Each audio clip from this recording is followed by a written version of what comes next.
Pense à ton petit déjeuner. Ce muesli croustillant que tu as mangé. Le yaourt aux fraises avec cette couleur rouge parfaite. Ce qui, sur l'emballage, ressemble à des noms chimiques compliqués, est en réalité le masque officiel de l'industrie alimentaire pour des grillons, des vers et des larves de coléoptères. Aujourd'hui, j'arrache les masques latins. Je vais te montrer exactement les codes secrets que Carrefour, Leclerc, Auchan et Intermarché utilisent pour introduire en douce de la farine d'insectes bon marché dans ton pain, tes pâtes et tes céréales, et comment dévoiler cette tromperie en quelques secondes. Nous sommes en 2026. La période de transition est terminée. L'infiltration des insectes dans nos aliments a atteint son apogée. Pendant que les entreprises parlent de durabilité, il s'agit en réalité uniquement de gros profits. Les céréales coûteuses sont remplacées par de la farine d'insectes bon marché, cachée sous des noms comme Acheta domesticus ou Alphitobius diaperinus. Si tu ne veux pas être un sujet de test inconscient pour les fermes d'insectes, clique sur j'aime et abonne-toi à cette chaîne. Deviens un initié qui comprend vraiment les étiquettes. Tu es déjà abonné ? Commençons l'analyse. Première partie, le masque latin. 4 espèces dans tes rayons. Quand aujourd'hui tu te trouves chez Carrefour devant le rayon pain, tu cherches probablement des mots comme complet ou seigle. Mais l'industrie a appris un nouveau vocabulaire. 4 intrus ont pénétré dans nos aliments.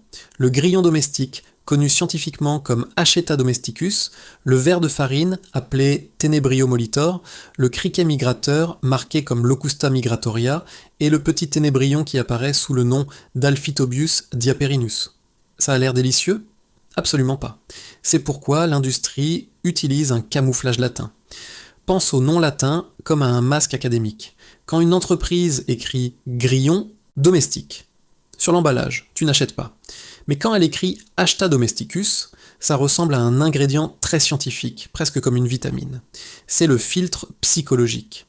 L'Union européenne a approuvé ces 4 espèces par des règlements spécifiques.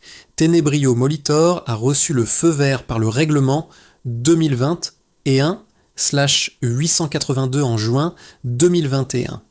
Locusta migratoria est apparu avec le règlement 2021/1975 en novembre 2021. Acheta domesticus est venu ensuite par le règlement 2022/198 en février 2022 et Alphitobius diaperinus a été approuvé par le règlement 2023/5 en janvier 2023. Accorde une attention particulière aux phrases comme poudre partiellement dégraissée d'Acheta domesticus. Cela signifie des grillons moulus dans tes pâtes ou Tenebrio molitor, le ver de farine, qui arrive souvent dans le muesli comme enrichissement protéique. Conformément aux réglementations de l'UE, ces insectes peuvent apparaître légalement dans le pain, les biscuits, les barres de céréales, les gâteaux, la pizza, les pâtes, les produits carnés, les soupes et même le chocolat. La liste continue de croître. Test rapide de réalité. Savais-tu avant cette vidéo que ces noms latins signifient des insectes ? Écris 1 dans les commentaires si tu le savais, ou écris 2 si tu découvres la vérité pour la première fois maintenant. Nous connaissons maintenant les noms, mais pourquoi l'industrie fait-elle cela ? La réponse est simple, l'argent. Deuxième partie, le piège protéique. Pourquoi ton pain reçoit-il des petites pattes ? La farine d'insectes en 2026 est un agent de remplissage extrêmement bon marché. Oui, elle a une densité nutritionnelle élevée, mais elle permet aux fabricants de réduire les matières premières coûteuses, comme les céréales de haute qualité ou les œufs. Tu pèses le même prix à la caisse, mais à l'intérieur de ton pain, la recette a été optimisée. Un ancien directeur de production d'une grande boulangerie industrielle a révélé « La farine d'insectes est le moyen parfait pour diluer le produit.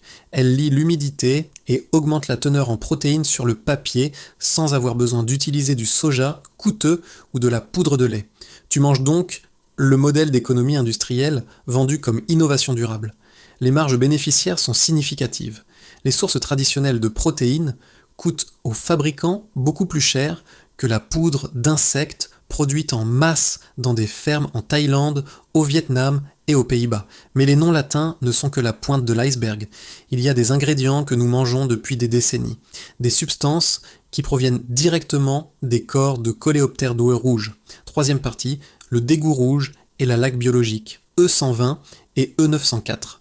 Alors que les nouvelles farines d'insectes viennent à peine de commencer à infiltrer notre pain, deux autres produits d'insectes sont dans nos aliments depuis des décennies, souvent complètement à notre insu. E120, également connu sous le nom de carmin ou cochenille. Tu le trouves dans presque tout ce qui doit briller d'un rouge appétissant. Le yaourt, les bonbons, les boissons. Mais derrière ce colorant se cache un cimetière de masse. Le carmin est essentiellement du maquillage sanguin. Pour produire seulement 1 kg de ce colorant, les travailleurs doivent écraser environ 150 000 femelles de cochenilles. Ce sont des cochenilles appelées Dactylopius coccus qui vivent sur les cactus Opuntia au Mexique et au Pérou. Les insectes sont récoltés à la main, tués par exposition à haute température, eau bouillante, vapeur ou lumière solaire intense, puis séchés et broyés en poudre. Le colorant est extrait en utilisant de l'eau avec de l'ammoniac ou du carbonate de sodium. La crème dessert framboise, Alsa, contient de l'E120 pour obtenir cette couleur rouge caractéristique. Ce produit se trouve sur les étagères de Carrefour, Leclerc, Auchan et d'autres magasins français. Tu manges des restes bouillis de corps de millions d'insectes juste pour que ton dessert ait la bonne couleur. Mais ça devient encore plus absurde. E904. Shellac. Le shellac est une laque biologique incolore. Imagine que tu recouvres tes meubles d'une couche de brillance. C'est exactement ce que l'industrie alimentaire fait avec ta nourriture. Sauf que cette laque est un produit excrétoire de la cochenille laquée, Keria-laca. Ces insectes vivent sur les arbres à shellac dans les forêts tropicales d'Inde et de Thaïlande. L'industrie gratte ces sécrétions collantes des arbres et pulvérise tes fruits et ton chocolat. Les perles nacrées, vainées.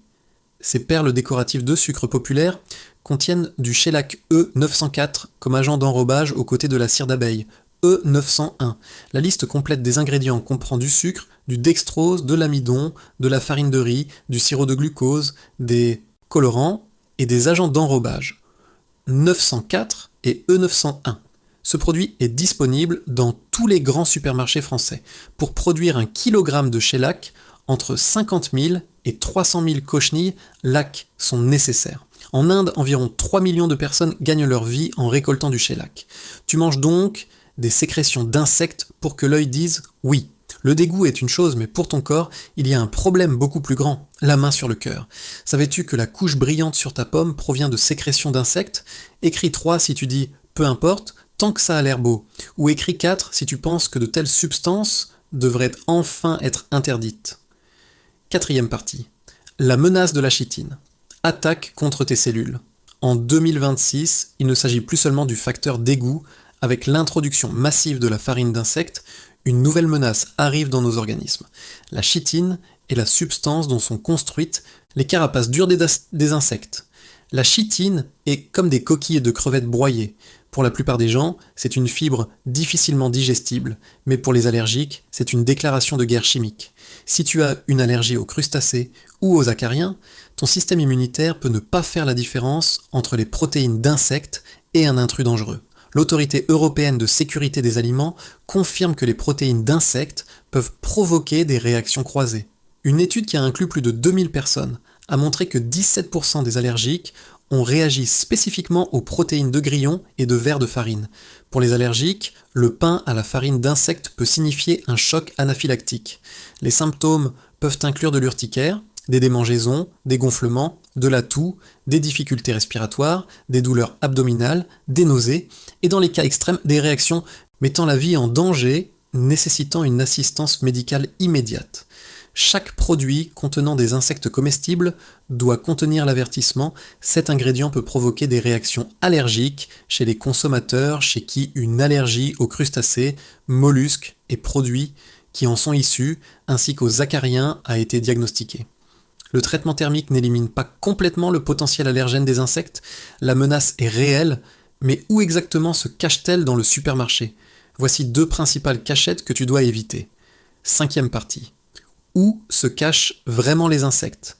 L'année 2026, l'infiltration est presque complète. Première catégorie, les barres protéinées et les collations fitness. C'est le lieu de naissance de la tendance des insectes. Ici, la poudre d'Acheta domesticus est souvent vantée comme durable. Les barres protéinées au grillon sont vendues dans certains magasins Carrefour et Auchan à travers la France pour environ 3 à 5 euros la pièce. Mais attention, tu paies souvent un prix premium pour une matière première qui ne coûte presque rien en production. Deuxième catégorie, pain, mélange pour pâtisserie et pâtes. C'est le domaine où les insectes deviennent un remplissage. Mélanger de la farine d'insectes dans la pâte à pizza, c'est comme utiliser de la sciure. Cela augmente le volume sur le papier, mais réduit drastiquement les coûts des matières premières. Carrefour et Leclerc ont introduit des produits de boulangerie avec ajout d'insectes dans certains emplacements sélectionnés en France. Fais attention à la phrase « poudre partiellement dégraissée ». C'est le code pour des larves de coléoptères transformées industriellement dans ton pain quotidien. L'industrie alimentaire espère que tu es trop fatigué pour lire le dos de l'emballage. Mais maintenant, tu as les connaissances. Voici ton plan de bataille contre le mensonge. Latin. Sixième partie. Ton plan, en 3 étapes, pour des achats sans insectes. Étape 1. Le blocus latin. Quand tu vois des noms comme Acheta, Tenebrio ou Alphitobius, remets-le. Ce n'est pas une vitamine, c'est un ver. Ces termes latins apparaissent en petites lettres sur les listes d'ingrédients, souvent enterrés parmi des dizaines d'autres composants. Apprends à scanner pour ces mots spécifiques. Étape 2. La règle végane. Ton filtre final est l'indice le plus important pour 2026. Si tu veux être absolument sûr que ta nourriture ne contient pas d'insectes, de sécrétions d'insectes ou de sang d'insectes, achète uniquement avec le logo vegan certifié. Le signe vegan est comme un portier biologique. Il ne laisse absolument rien passer qui provient d'un animal et les insectes comptent aussi. C'est le moyen le plus rapide d'éviter le shellac et le carmin, car E120 provient de cochenilles tuées et E904 provient de sécrétions de cochenilles à lac. Aucun d'eux ne peut apparaître dans des produits vegan certifiés. Étape 3. Fais attention aux avertissements allergiques. Si sur le pain il est écrit « peut contenir des traces de crustacés », bien qu'il n'y ait pas de poisson, c'est souvent un indice caché pour la chitine d'insectes. Lisse les petits caractères. Le ministère de l'Agriculture et de la Souveraineté alimentaire français prépare un projet de décret qui introduit une étiquette graphique obligatoire montrant un insecte avec le texte « contient des insectes comestibles ». Cette étiquette devrait être placée sur fond blanc, clairement visible près de la liste des ingrédients. Selon les études, 68% des Français déclarent qu'ils ne souhaitent pas consommer de produits contenant des insectes. Maintenant tu connais la vérité. Maintenant tu as le pouvoir. La prochaine fois que tu te trouves devant le rayon, tu n'es plus une victime. Tu es un consommateur informé. L'industrie parie sur ton ignorance. Prouve-leur qu'ils ont tort. Mets un like, abonne-toi et partage cette vidéo. Chaque personne qui apprend à lire les étiquettes est une victoire contre le système. On se voit dans la prochaine vidéo.